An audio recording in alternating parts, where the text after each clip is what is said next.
क्या शैतान सच में रमजान में कैद हो जाता है? रमजान आते ही हम सुनते हैं कि शैतान जंजीरों में जकड़ दिया जाता है, लेकिन फिर भी हमारे दिल में बुरे ख्याल क्यों आते हैं? गुनाह क्यों होते हैं? अगर शैतान वाकई कायद है तो फिर हमें बहकाने वाला कौन है?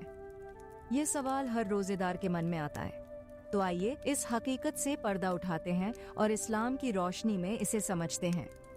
शैतान की कैद का मतलब क्या है? हमारे प्यारे नबी मोहम्मद ने खुतबा शाबानिया में फरमाया, रमजान में शैतान को कैद कर दिया जाता है, जहन्नुम के दरवाजे बंद कर दिए जाते हैं और जन्नत के दरवाजे खोल दिए जाते हैं।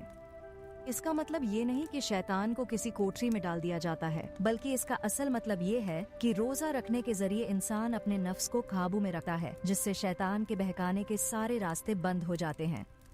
जब इंसान भूखा और प्यासा रहता है तो उसके जिस्मानी नफ्स की ताकत कमजोर पड़ जाती है, उसकी आंखें हराम से बचती हैं, उसकी जबान गुनाहों से रुक जाती है और उसका दिमाग बुरी सोच से दूर रहने लगता है। यही वो रास्ते हैं जिनके जरिए शैतान इंसान को गुमराह करता है, और जब ये सारे रास्ते बंद हो जाते हैं तो शैतान लाचार और बेबस हो जाता है।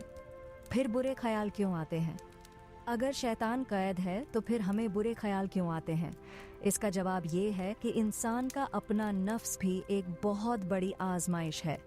शैतान सिर्फ बहकाने वाला है, लेकिन जब इंसान का नफ्स गुनाह की तरफ झुकने लगता है तो उसे शैतान की जरूरत ही नहीं पड़ती।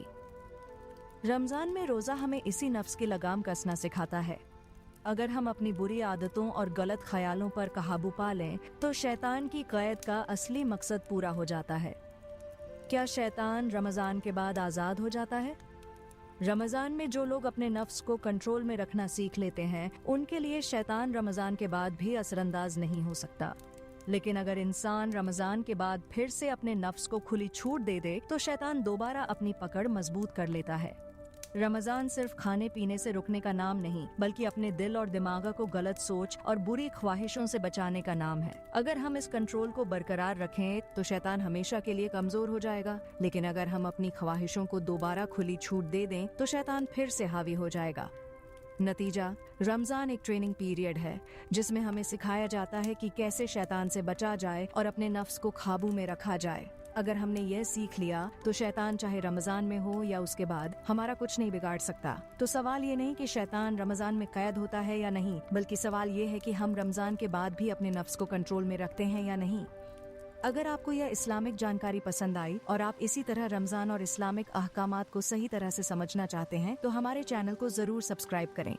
इससे आपको ऐसे ही और बेहतरीन इस्लामिक वीडियो देखने को मिलेंगी जो आपके ईमान को मजबूत करेंगी और आपकी जिंदगी को इस्लामी रोशनी में संवारने में मदद करेंगी। सब्सक्राइब करें और हमारे साथ इस खूबसूरत सफर का हिस्सा बने।